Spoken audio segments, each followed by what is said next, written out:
Hi everyone. Today we're going to talk about linear equations written in a different form. You're used to talking about linear equations in slope-intercept form. That's the y equals mx plus b that you're used to. Today we're going to talk about what's called standard form. And standard form looks like this. Okay? So actually right here where it says standard form of a linear equation, we're going to jot this down. That ax plus by equals c. That's what's called standard form, where you have the x and the y together on one side and the constant over on the other, okay? And in this form, the a, b, and c would all be numbers. So think about those equations that we just finished with in the last lesson. The chemistry one, for example, 0.35a plus 0.45b equals 18, something like that, okay? That's an equation written in standard form.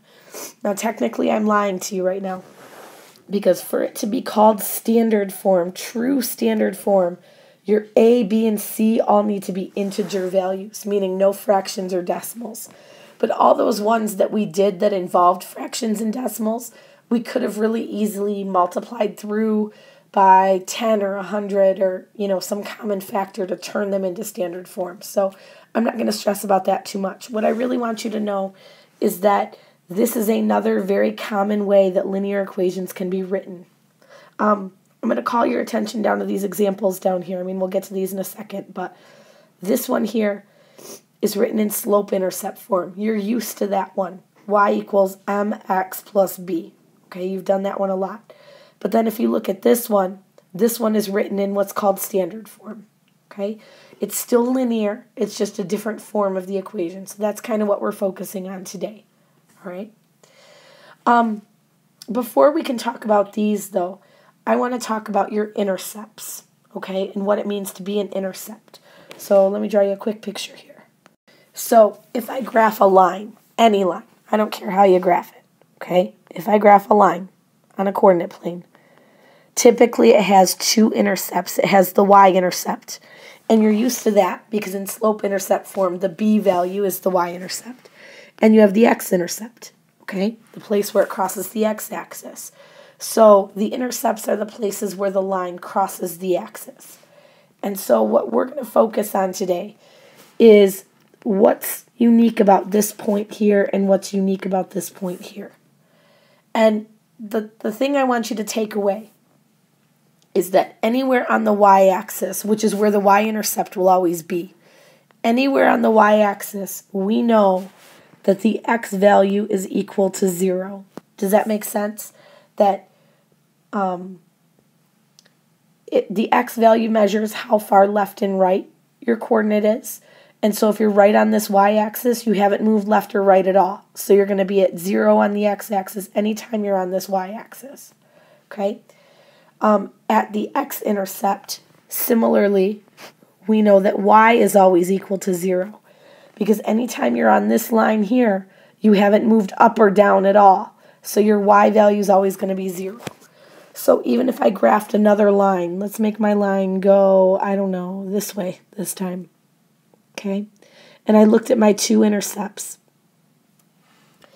At this point here, let me grab my other color. At this point here, that's my y-intercept. And if I were to find the coordinates, I know that my x value would equal 0. And at this point here, that's my x-intercept. At this point, I know the y would equal 0. Because anywhere along this line, y is equal to 0. Okay? And anywhere along this line, x is equal to 0. So the big takeaway there is that always, always, always with a linear equation, at the x-intercept, I know y is equal to 0. And at the y-intercept, I know x is equal to 0. And I'm going to ask you that question 7,000 times between now and your next test. Okay, so just be ready for that. What that means for us, the reason is that's important, is I'm going to be asking you to find x and y intercepts. And your equations are going to be written all different ways. So for example, in this first example, y equals negative 5x plus 2, you could probably tell me the y-intercept right now, right? And you should be able to. The y-intercept is going to be 2.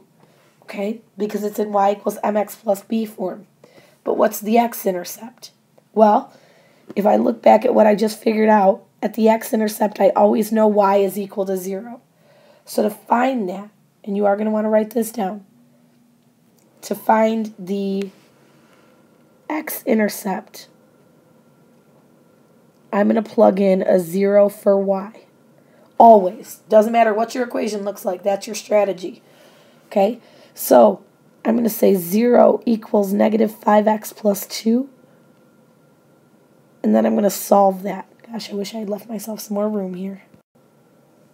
Okay, there we go. I just shrunk it up some. So, again, looking for the x-intercept, y is equal to 0. You'll see that I put a 0 in place of y in the equation. So I took this original equation, put a 0 right there, and now I'm going to solve it. So I'm going to subtract 2 and subtract 2. So I get negative 2 equals negative 5x.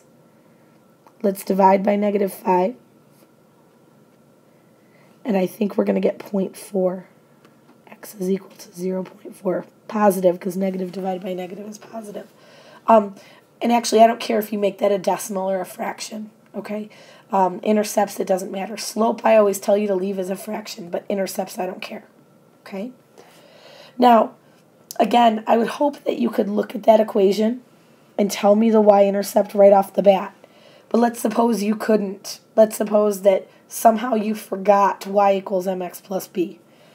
Well, I know then that the y-intercept, x has to equal 0. Okay? So to find that, I'm going to put a 0 in place of x this time, and here's what that's going to look like.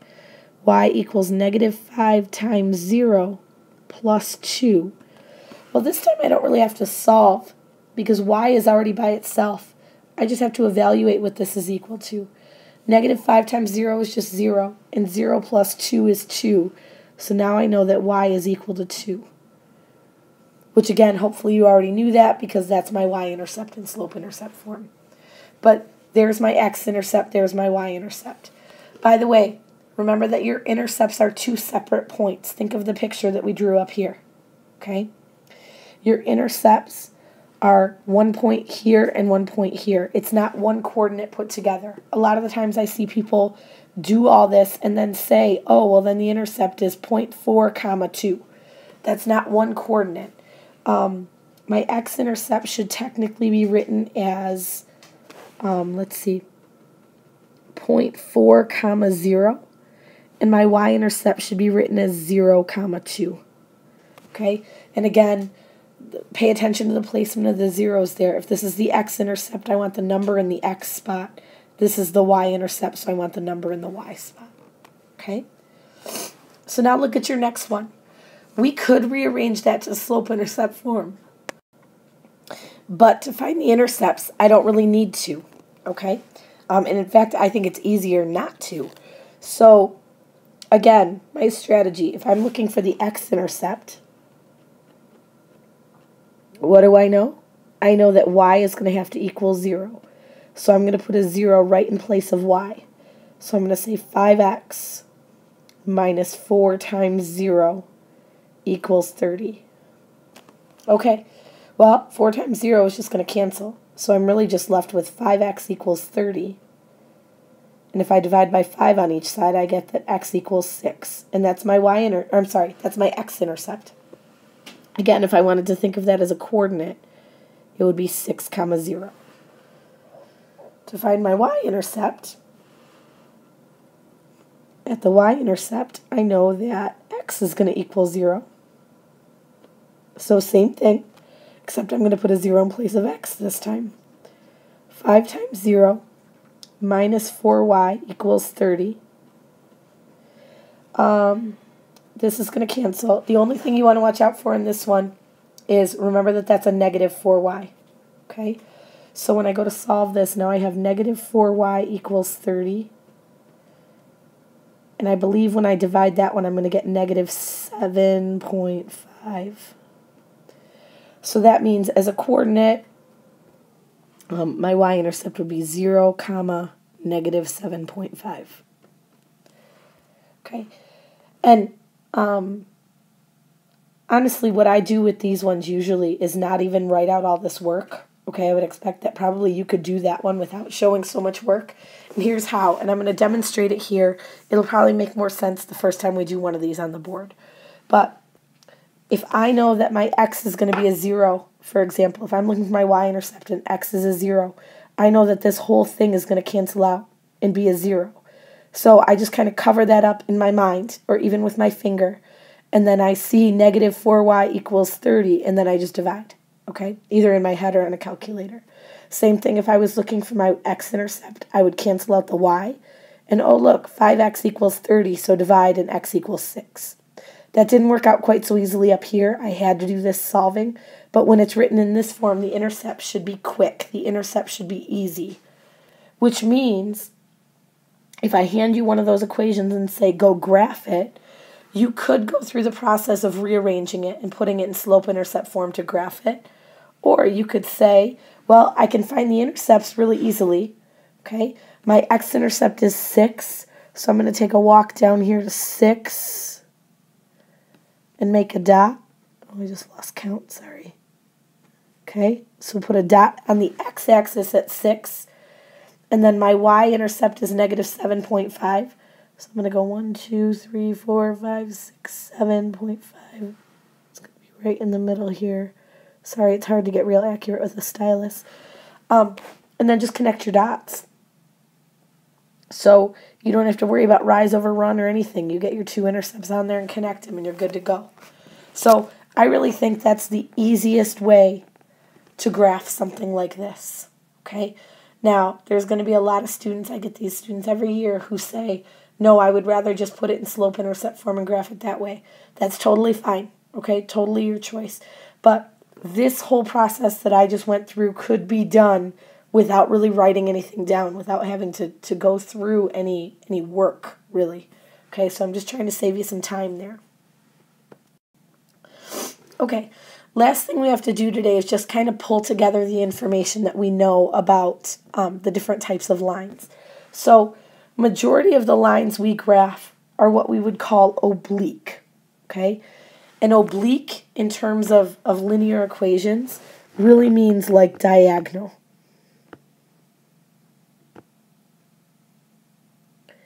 And these are going to be any equations that have an x and a y in them.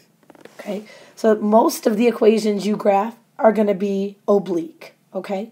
Anything that has an x and a y in the equation, anything that has an x and a y-intercept is going to be an oblique line.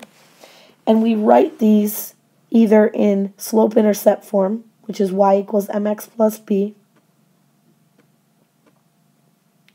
or in standard form, which looks like this, ax plus by equals c. Either one of these is an oblique line, okay? Now, how do you get the slope in either one of these forms?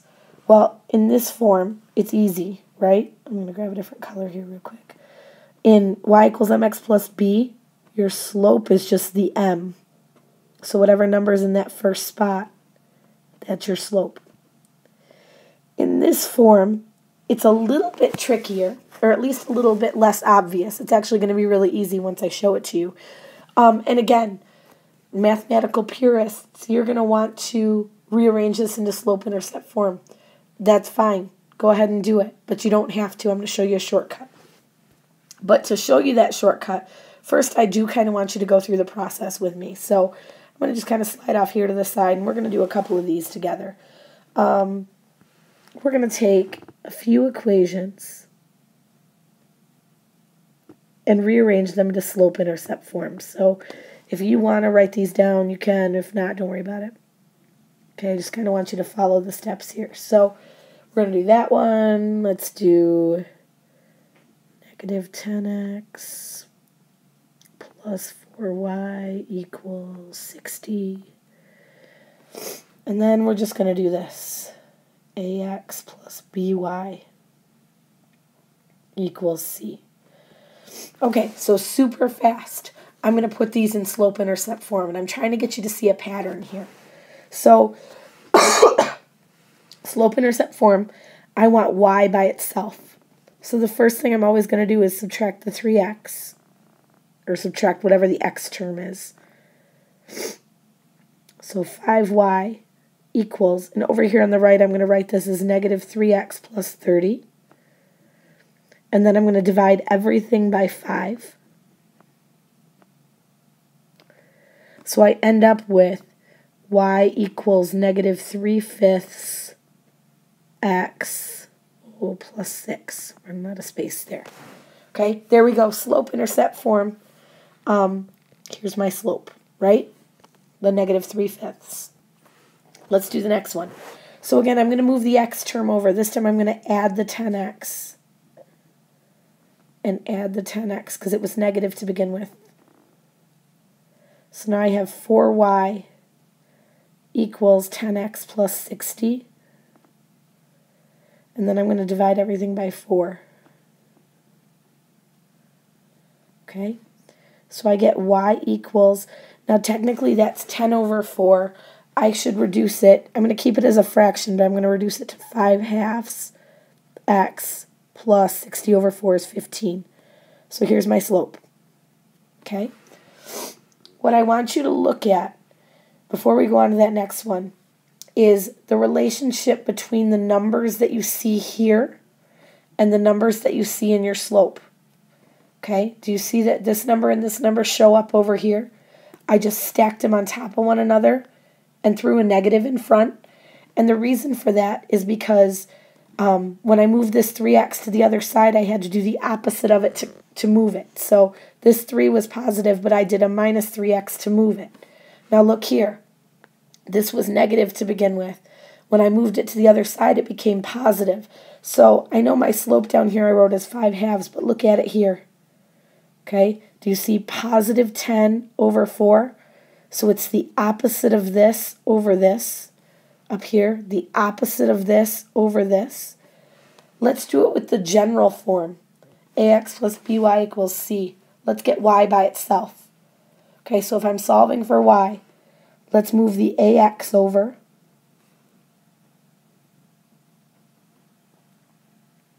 So now I have by equals negative ax plus c. Slide that up a little. And then if I'm looking to get y by itself, I'm going to divide everything by b. Okay? So final equation looks like this. Negative a over b x plus c over b. I don't really care about that c over b right now. What I really want you to see is the slope. Okay? This right here, this negative a over b, that's your magic trick for finding slope when your equation is written like this. Okay? So that's what I was getting at back here. Oh no, that stuff doesn't go away. Hang on. Okay, back to where we were. We were talking about oblique lines. When your equation is written in standard form, when it's written like this, whoops, it's written like this, you can find the slope by doing negative a over b. And again, those come from these numbers that are in front of x and y. So think about that equation that we had on the previous page. The equation we had on the previous page was 5x minus 4y equals 30.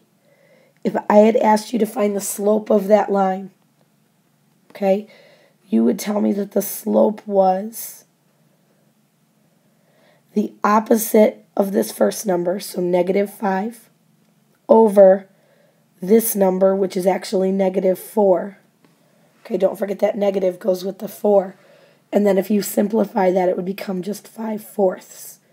So I was able to find the slope of that line without putting it in slope-intercept form. That's a totally valid shortcut, works every single time. Okay, the other two types of lines I wanted to talk about were horizontal lines and vertical lines. And we've touched on these a little bit, but just to formalize it, make sure it's in your notes, okay? These ones do not take the same form as your oblique lines do. They don't look like these, okay? A horizontal line, hopefully you remember from our talk yesterday, is always in the form y equals some number.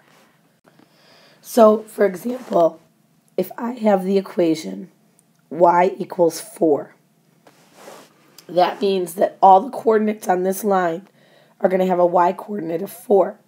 So my x can be anything. My y has to be 4. So I can have 1, 4, 3, 4, anything I want. Okay?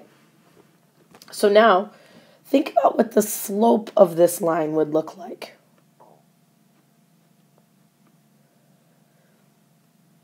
Well, let's use our points down here. Think about how to find slope from points. If I was going to find the slope, I would do y2 minus y1, so 4 minus 4, over x2 minus x1, so 3 minus 1. And actually, it doesn't matter what's down there on the bottom, because again, it didn't matter what I chose for my x's, because on the top, what's going to happen is 4 minus 4 is going to cancel out and make 0, and 0 over anything is just equal to 0. So these kinds of lines always have a slope of 0. And quite honestly, the faster you memorize that, the faster you can just look at a line and say, oh, it only has a y in it, the slope must be 0, the better off you're going to be. I don't want you to have to go through this process every single time. I want you to know that when you see this, the slope is equal to 0 and that it's a horizontal line. Okay? So these 3 pieces of information go together. Study them together. Okay? I want you to know that those 3 things go together. Similarly, a vertical line is going to be of the form x equals some number. Okay? So this is where my x is going to always stay the same and my y is going to change. So if I made my equation x equals 4, just to stay consistent with what I had up there, now that means that my x values have to be 4 and my y can be anything. My y could be 10. My y could be negative 50, as long as my x stays 4. Okay? So slope, just like I did before, y2 minus y1, negative 50 minus 10. And again, you're going to see that actually those 2 numbers don't matter to me at all, because when I do this, on the bottom this time, I'm going to get something over 0. And that is undefined. Okay? So we say that the slope of a vertical line is undefined, which is different than 0. Okay? It's important that you not confuse the two. There's a big difference. So when it's a vertical line, slope is undefined, and it's going to be x equals a number. When it's a horizontal line, it's going to be y equals a number, and the slope is going to be 0. Okay, so again, the faster you can learn the difference between these two, the better off you'll be. Because you're going to get really good at working with these up here. You're going to get really good at working at these nice normal ones. It's these ones that are going to throw you for a loop. Okay, so practice those now.